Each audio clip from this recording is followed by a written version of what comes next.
major gambling expansion on the move, moving municipal elections, plus a Braun order on immigration, and more. From the television studios at WFYI, it's Indiana Week in Review for the week ending January 31st, 2025.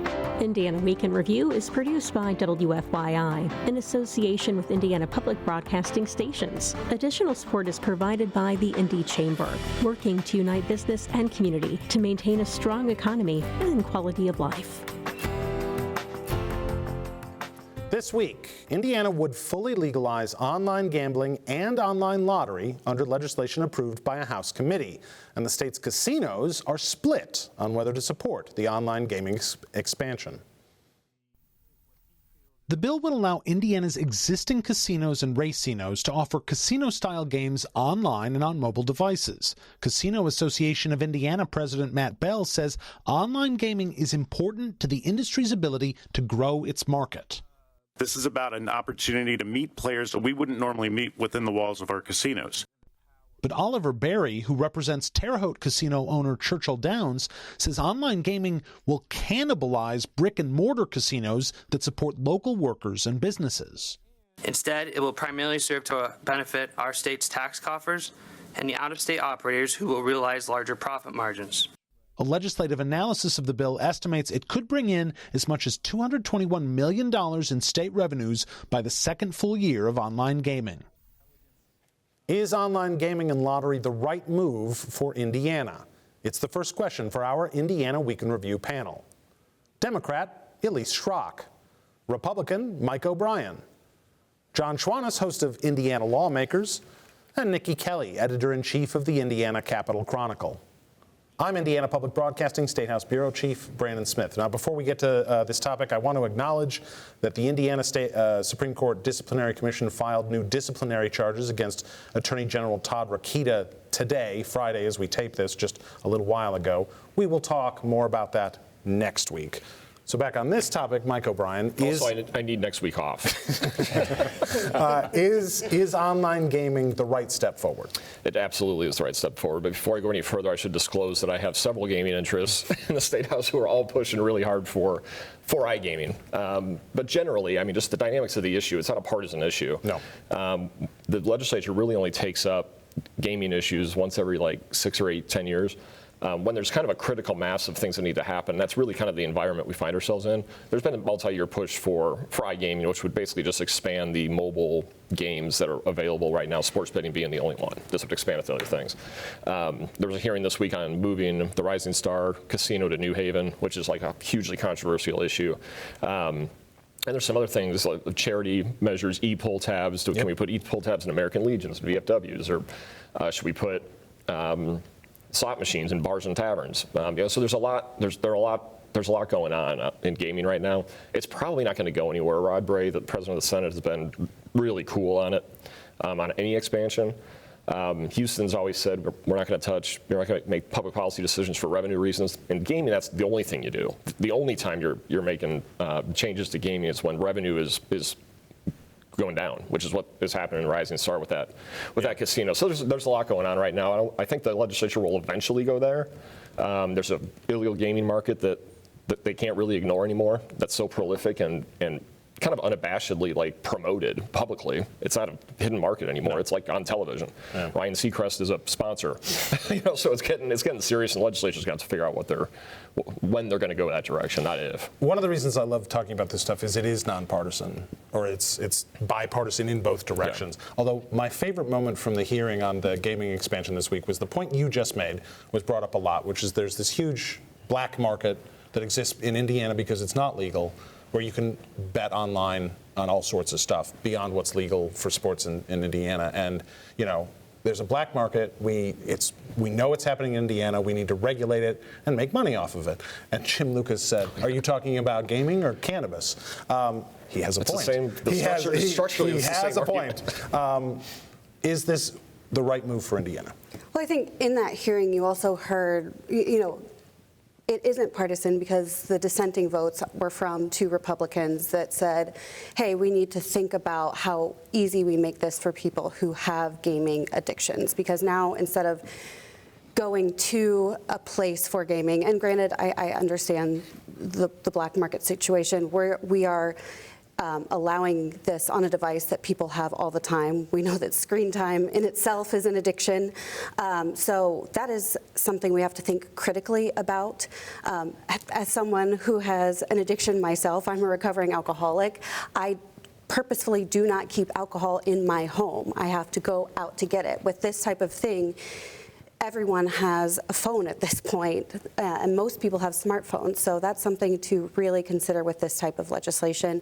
The risk is high. I think Representative Lehman talked about what happens for families who may have someone in their family who does have this type of problem, but their finances are connected. They have the self-exclusion, but can you do it on someone else's behalf? Right, so these are all things that need to be taken under consideration because, yes, sure, this is a huge part of revenue for the state, but the risks for everyday Hoosiers are pretty high.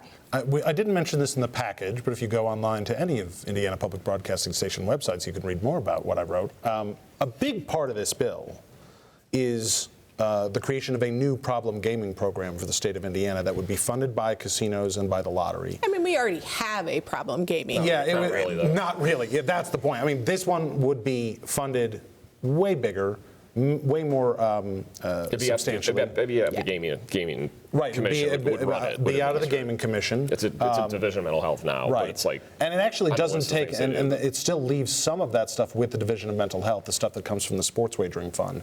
But this would create a new program that experts on problem gaming who testified said would be a national leader in trying to help people.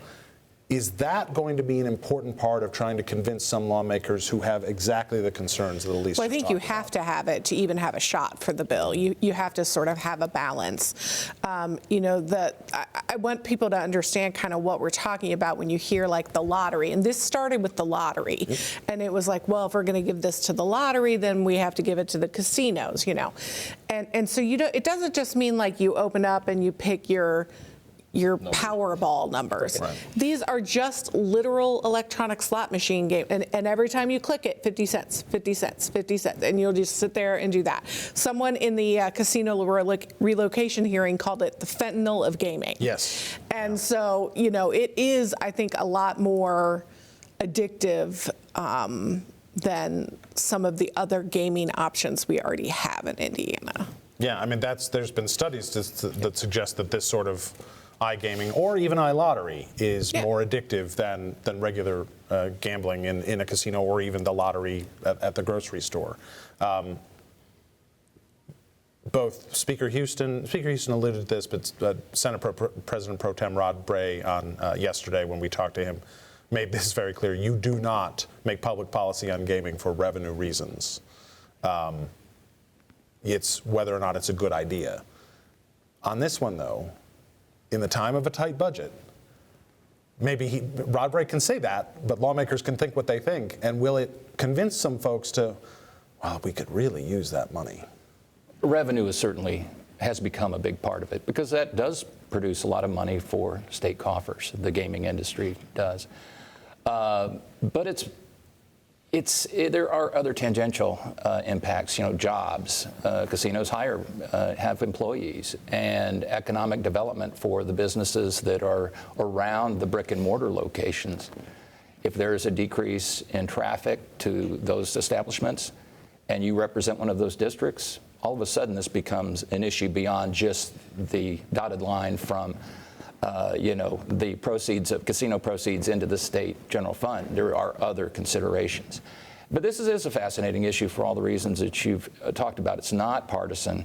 There's so many other factors here having to do with geography, having to do with essentially whether you have a dog in the fight is what it comes down to.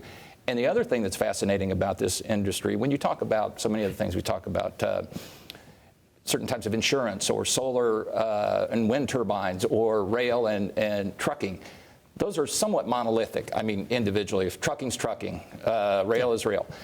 This is not monolithic because there's so many, it's multifaceted to say the least, because you do have charitable gaming as an industry. You do have the lottery for an industry. You do have casinos, and they all have different motivations and different agendas. So it makes it very complicated. On that issue, I wanted to ask you this.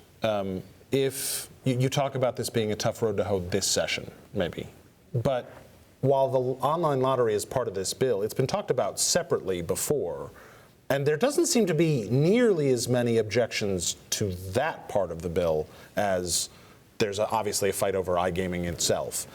Do they have to move together in your mind?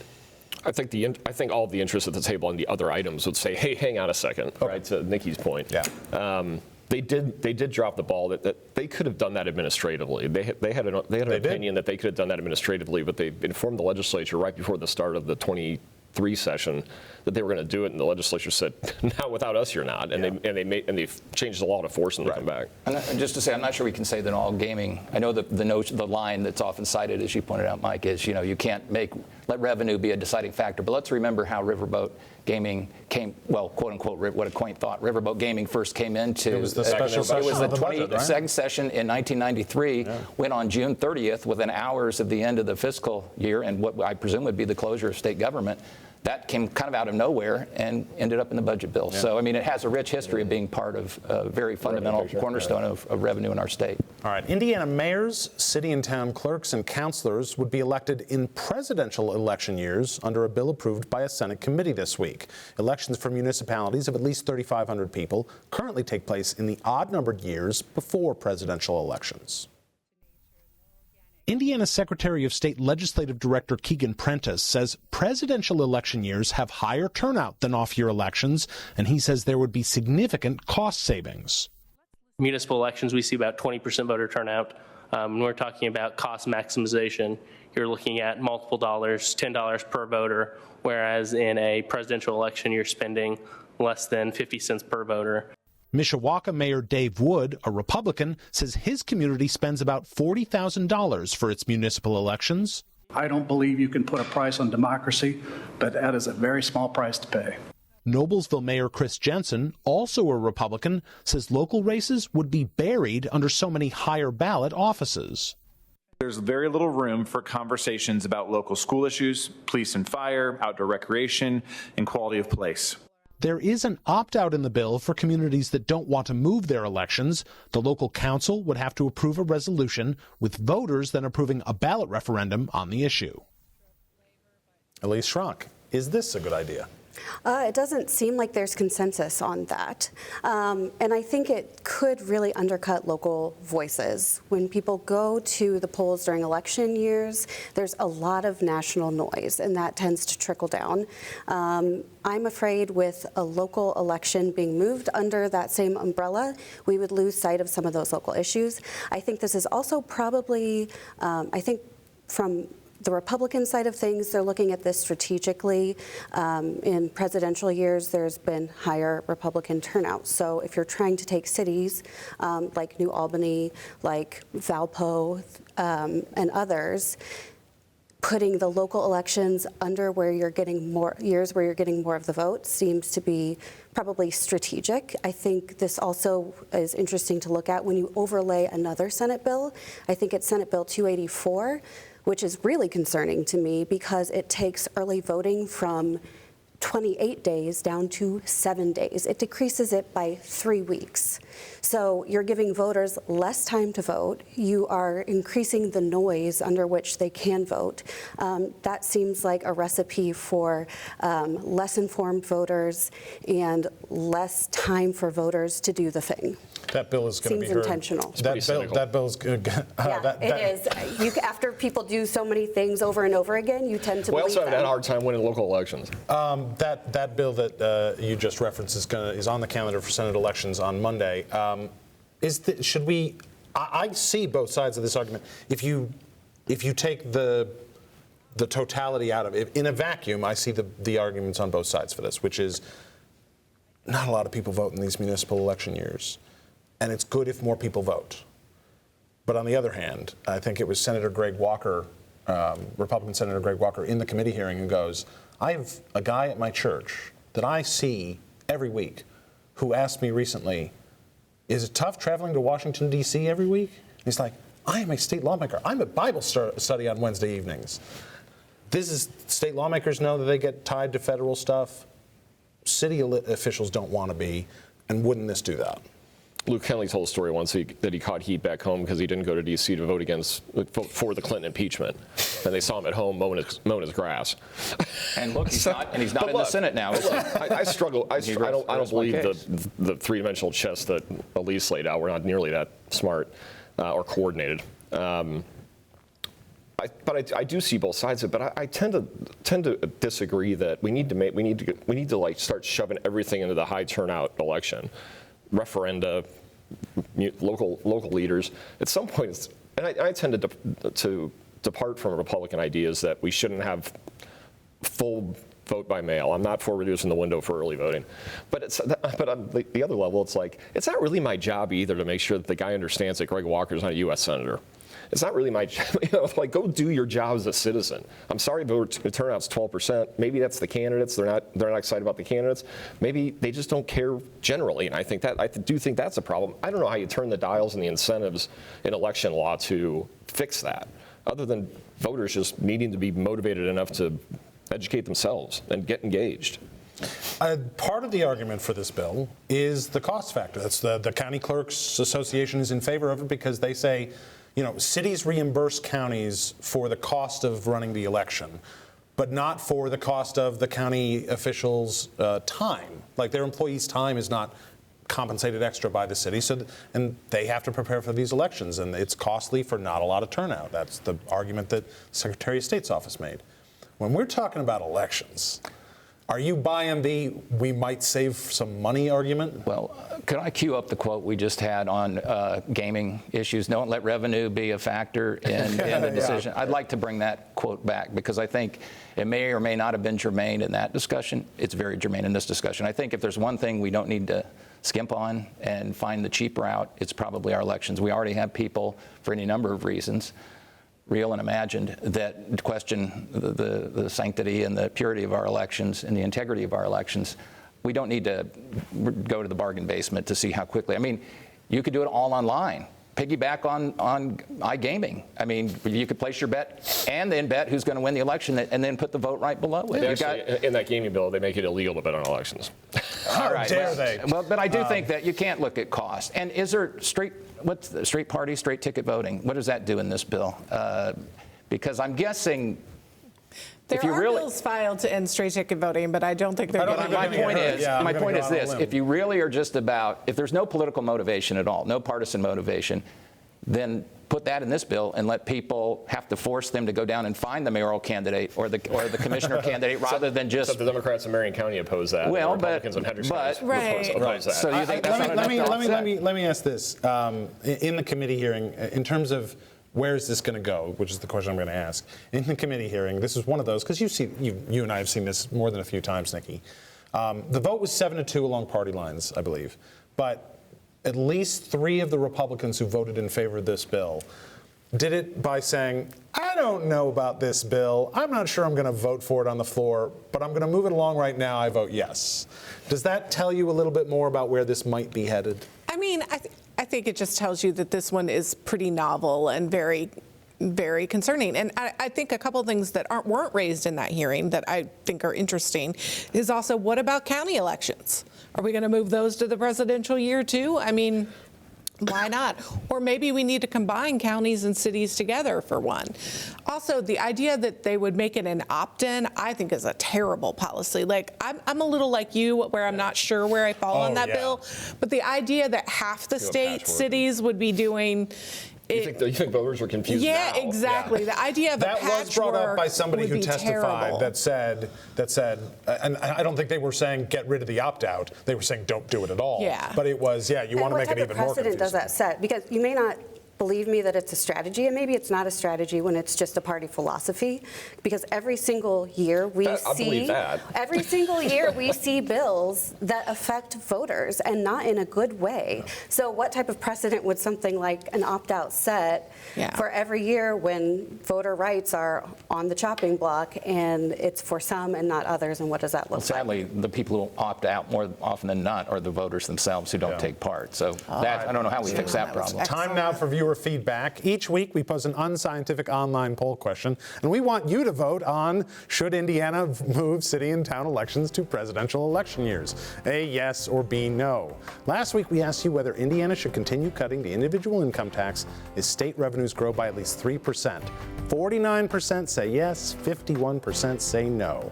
If you'd like to take part in the poll, go to WFYI.org/IWIR and look for the poll. Well, Governor Mike Braun says he's ordering all state and federal law enforcement agencies to do what the Trump administration asks to help deport undocumented immigrants. It's not clear if Braun's executive order does anything new on that issue, as Indiana law already requires law enforcement to cooperate with federal authorities. Braun says the federal directive he's received is focused on identifying undocumented immigrants who've committed crimes. Braun was asked if his executive order will involve law enforcement going into schools and churches. He says the Trump administration isn't telling him to do that. Don't extrapolate it into more than what we've seen here, because it's going to take a good while for this to take hold. Indiana law already bans local governments from refusing to cooperate with federal immigration authorities. Attorney General Todd Rokita has filed multiple lawsuits against local governments and law enforcement agencies in the last year that he says aren't complying with that law. The Indiana National Guard is currently deployed to the southern U.S. border to assist states with border security. Braun says he'll continue that deployment. Niki Kelly, a lot of Mike Braun's executive orders, I think this was number 29, a lot of them have been very substantive and have been doing things. Is this one doing anything? Yeah, I mean, I wouldn't necessarily say performative, but it's obvious. I think it's one of the few that was a little less specific and,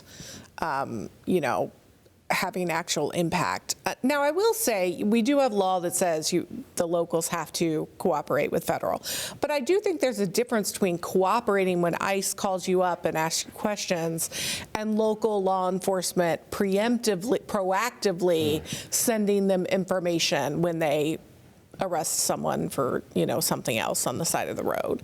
And so I will say that I think there's a little bit difference between sort of being proactive versus just answering questions and doing it when ICE comes to them. To that point, I think there's a piece of legislation on the move in the Senate that would do the exact same thing. It would say that anytime a law enforcement agency arrests someone for, I believe the bill says misdemeanor or felony in the state of Indiana, that they would then, and if they have reasonable I think actually they made it a more strict standard. I think it's a probable cause, which is the highest standard of proof.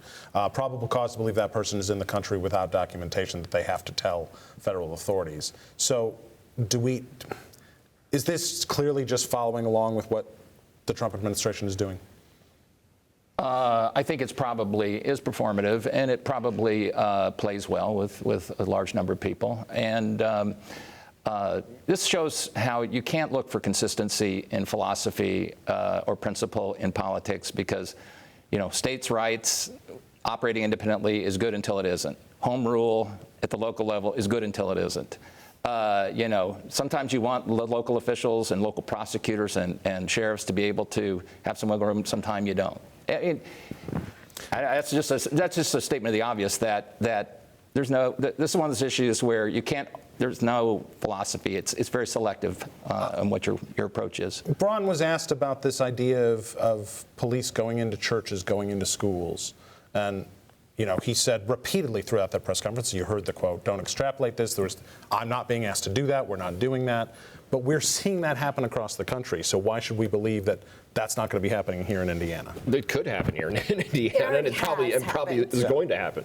But it's wildly insane to me that it would be controversial, a piece of legislation that says if law enforcement arrests somebody who presumably cannot produce any documentation, that creates probable cause to go report that to immigration officials. Why that hasn't been a law since 1789, I don't know.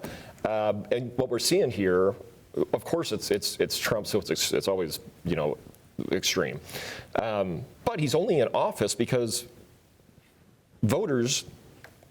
We underestimated how much voters cared about immigration policy in this country. How much they did not want millions of undocumented people coming across the. How much Braun is stressing. That's why Trump's president. Braun is stressing that this is about going after people who are committing crimes. And we have manufactured some of those crimes. Since 2009, I have been trying to advocate for a bill, driving cards for undocumented people. That started with Mitch Daniels, by the way. And that it's been a bipartisan, common bipartisan. sense bipartisan thing that has been blocked. It has gotten a committee hearing. Yeah. So that means that when we talk about criminals, which is a definition that can mean a lot of things, and unfortunately is used to scare people. All right, we are going to have to leave it there for this week, and that is Indiana Week in Review for this week. Our panel is Democrat Elise Shrock, Republican Mike Braun, John Schwantes of Indiana Lawmakers, and Niki Kelly of the Indiana Capital Chronicle. You can find Indiana Week in Review's podcast and episodes at WFYI.org/IWIR or on the PBS app.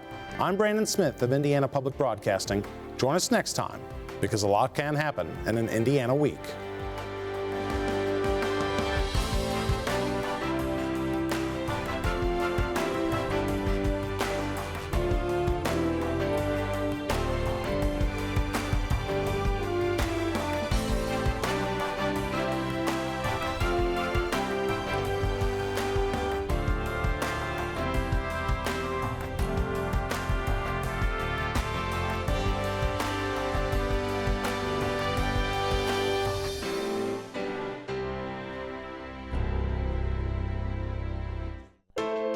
The views expressed are solely those of the panelists. Indiana Week in Review is produced by WFYI in association with Indiana Public Broadcasting Stations. Additional support is provided by the Indy Chamber, working to unite business and community to maintain a strong economy and quality of life.